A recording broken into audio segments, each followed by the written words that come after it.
Yeah, we played a lot of cards, and but you know, mostly mostly hockey, but also cards. And we grew up in our family. Our dad's a big card player, so you know, we grew up to see cards, and we've always loved to play. Got loved to, you know, not mostly gambling, mostly the competition aspect about it. Playing in the World Series is always. It's always a nice experience, especially when you get to experience it with your brother, family, and friends. Yeah, there's a bit of bragging rights. Obviously, we're cheering for each other, but you know, there's always that, you know, who lasted longer. But like I said, this year he lasted longer. But I'm sure if he doesn't make it into the money, it won't be. He'll still be disappointed about it. I mean, to cash in the main event for your first time in a World Series is a pretty phenomenal feat. His goals were to get at least one place higher than that. His goal is always ultimately to win, and he has spoken quite openly that he wants to win three things in life. He wanted to win the Olympic gold medal, which he did. He wanted to win the Stanley Cup. He fell slightly short, and he wants to win a World Series bracelet. So he takes the game seriously, and he wants to go all the way. You know, hopefully I'll be cheering him on and supporting him, and hopefully things go well from here on. But if he loses, you know, it's still an experience, and it's a tough tournament to go deep in. Vancouver Canuck Roberto Luongo came into day 2 of the main event with a nice stack. But just like in all sports, sometimes no matter how well you perform, things just don't work out.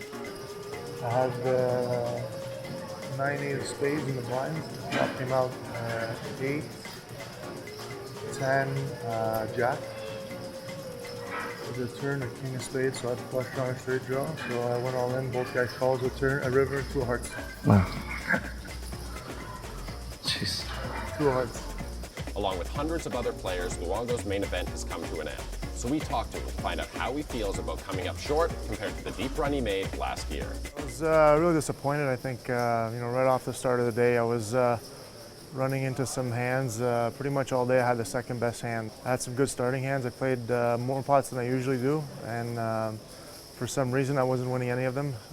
So it happens sometimes in poker, but obviously disappointing, especially you know, the way things happened last year. I was hoping to, you know, make another run at it this year. That's what sports is about. You know, you could be as ready as you want and play as good as you want. Sometimes it's just not meant to be, and fortunately I feel like today was one of those days, and just gotta swallow it and move on. Sometimes you just chalk it up to, like you just said, you know, there's nothing you can do.